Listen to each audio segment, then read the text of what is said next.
so much. I feel so blessed to be here today of all days with this beautiful community and your new minister and Donna and Danny and Alden. I mean, Alden and I've known each other a long time, and when I heard this was happening, I just felt so good. Little boy inside me was jumping up and down, saying, "Yeah, yeah, this is going to be wonderful." So congratulations to everybody, all of you. I think it's just perfect. I also want to thank you for giving a shout out to Kansas. We don't get enough shout outs, so so thank you. Um, I also want to thank everybody this morning for making me feel so welcome. I just can't thank you enough about that, especially Karen and Chris and John back there and so many people. And then finally, I want to thank my friends who've come from so far, all the way from Chicago, Mary Jo, thank you, and all the way from Decatur, the beautiful Ann Pogue, all the way from Decatur, and so if there's others of you that have journeyed far, I welcome and thank you too.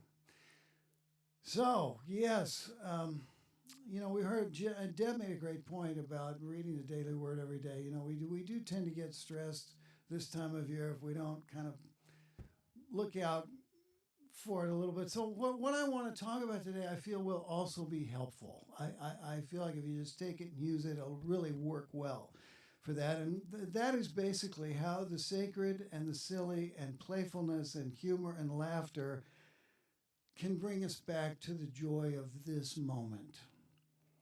A lot of times we forget how to stay in this moment, and I'll get into why that is, but I feel like today will hopefully be helpful. And to get into this, what I'd love to do is actually go back about 800 years, halfway around the world, ancient Persia, the Sufi mystic poets that were writing back then. Most of us probably are familiar with Rumi. Some of us, most of us, okay. And maybe some of us are familiar with his contemporary Hafez. How many of us know some Hafez? Okay, so if you don't know Hafez, I encourage you to get a little book of Hafez poetry because, like Rumi, he's deep and profound and beautiful, but also frequently whimsical, which I love.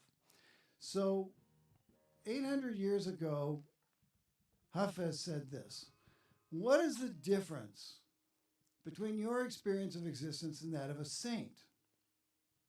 The saint knows that the spiritual pathway is a sublime chess game with God, and that the beloved has just made such a fantastic move that the saint is now tripping over joy, bursting out in laughter and saying, 'I surrender.'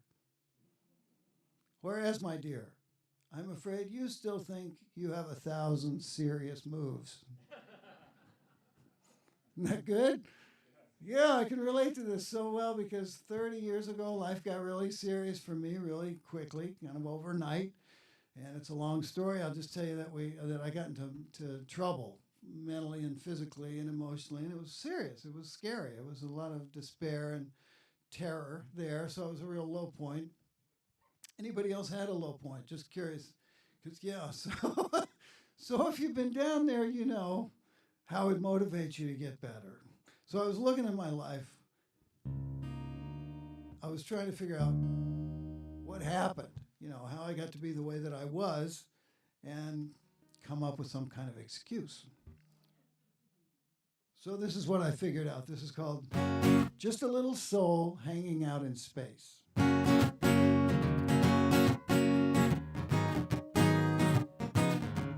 Well, I was just a little soul hanging out in space, getting ready to come into the human race. And God came over and he said to me, "Well, kid, what you want to be, it's time for you to go get a life. But you don't have to have no struggle or strife. You can live a life of comfort and ease, worldly pleasures, do as you please. I can give you parents with lots of money, Southern California, bright and sunny, tall and handsome, movie star, fancy parties, expensive cars, or maybe an athlete with rhythm and grace. You could do the Olympics, win every race.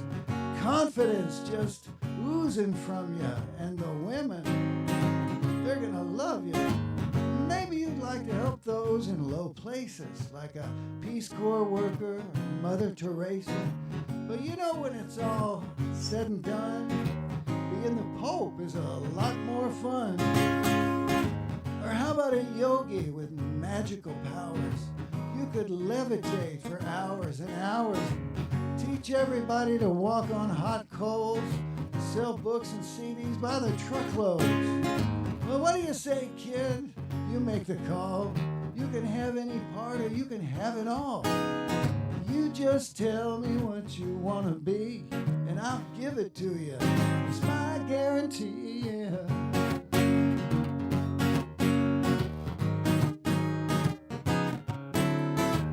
Well, I just stood there with my mouth open, 'cause you know, that's just what I've been hoping. But while I was deciding to choose which one, I thought, maybe I'll just have me some fun. 'Cause me and God, see, we're pretty tight. And I know God likes a good joke, all right. So I figure I'll pull his leg for a while, see if I can't make the old boy smile.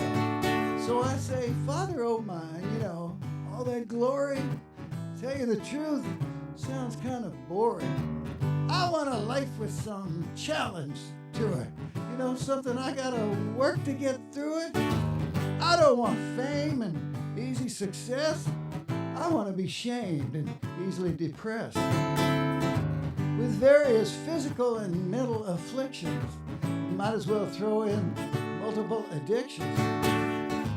I don't need life to be a sweet dream. I want writer's block and low self-esteem, sensitive skin and food allergies, and when I get around girls, make me sneeze. Make me wish that I had more height. Give me claustrophobia, stage fright, prone to worry, riddled with doubt, thinking I'll never figure life out. Yeah, that's it, God. That's what I want to have. And then I just shut up so he could laugh.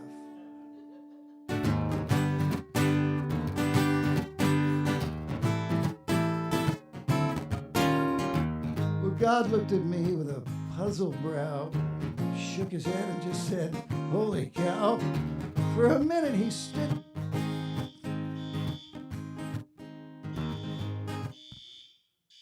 Is that God talking? I told you he has a sense of humor.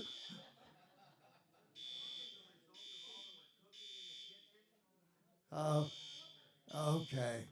All right. It sounds like let's just stop and go eat, you know. Okay, well, this is a first for me. Yeah.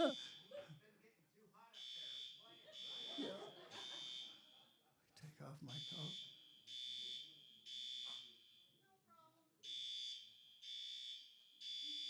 Okay. Just think of it as a meditation. This is your new mantra right here.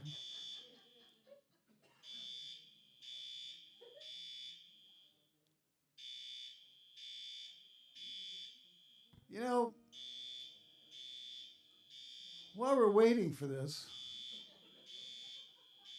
somebody told me that when you come to speak at a church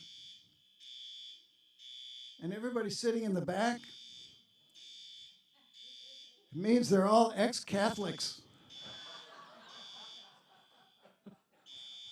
Is that true?